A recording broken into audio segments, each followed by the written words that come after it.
बहुत समय पहले सूर्यगढ़ नाम का एक समृद्ध और शांत राज्य था। वहां के राजा वीरेंद्र न्यायप्रिय थे, पर उनसे भी अधिक प्रजा उन्हें उनकी रानी देवयानी के कारण प्यार करती थी। रानी देवयानी दयालु, बुद्धिमान और साहसी थीं। वह प्रजा के दुख सुख को अपना मानती थीं।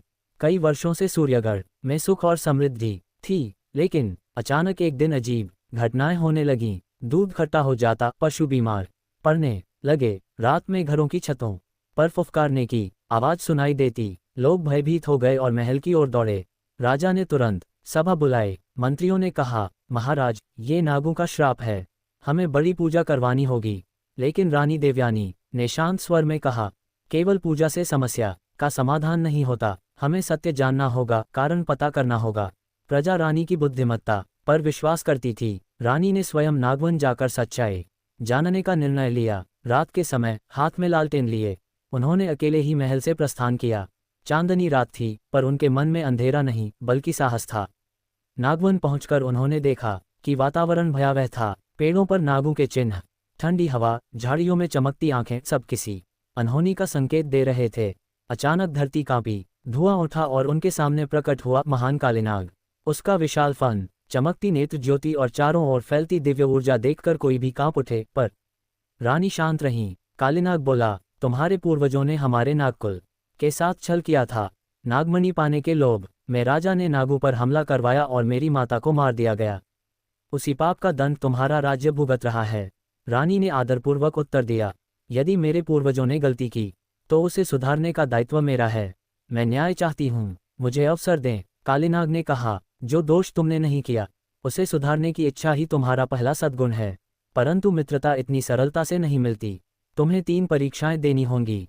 पहली परीक्षा थी सत्य की परीक्षा। रानी को आदेश दिया गया कि उन्हें हर परिस्थिति में सत्य का साथ देना होगा।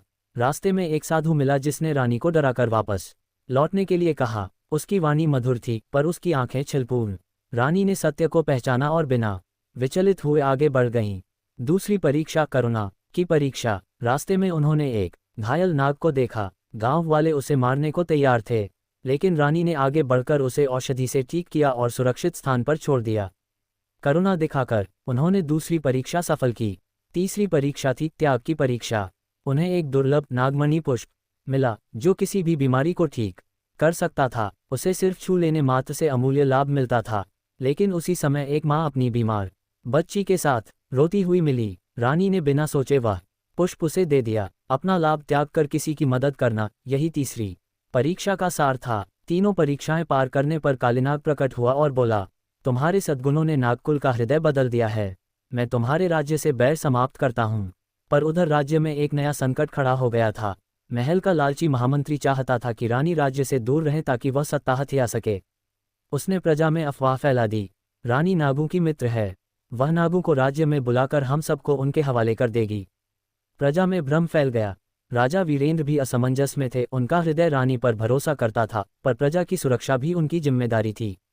जब रानी लौटकर राज्य पहुंची तो नागकुल भी स्नेहपूर्वक उनके साथ आया। नागकुल ने घोषणा की, हम रानी की सद्भावना देखकर मित्रता का हाथ बढ़ाने आए हैं, बदला लेने नहीं। लेकिन डरे हुए लोग गुस्से में चिल्लाए, हमें सांपों की मित्रता नहीं चाहिए। रानी ने राज्य को संकट में डाल दिया। प्रजा की नाराजगी देखकर रानी आगे बढ़ी और शांत स्वर में बोली, जिससे हम डरते हैं उससे भागने के बजाय समझने की कोशिश करनी चाहिए। बैर से बैर बढ़ता है, पर सद्भाव से समाधान मिलता है। नाग हमारे शत्रु नहीं, प्रकृति के रक्षक हैं। रानी के शब्दों में सत्य और प्रेम था। धीरे धीरे लोगों का भय मिट गया। राजा आगे आए, रानी का हाथ थामा और कहा, मैं अपनी रानी के साथ हूँ। आज से मनुष्य और नागकुल के बीच मैत्री संधि होगी। नागकुल और मानवों ने वचन लिया कि वे एक दूसरे की रक्षा करेंगे। सूर्यगढ़ में फिर से खुशियां लौट आईं और सबने सीखा, भय नहीं, समझ, न्याय और सद्भाव से ही स्थायी शांति मिलती है।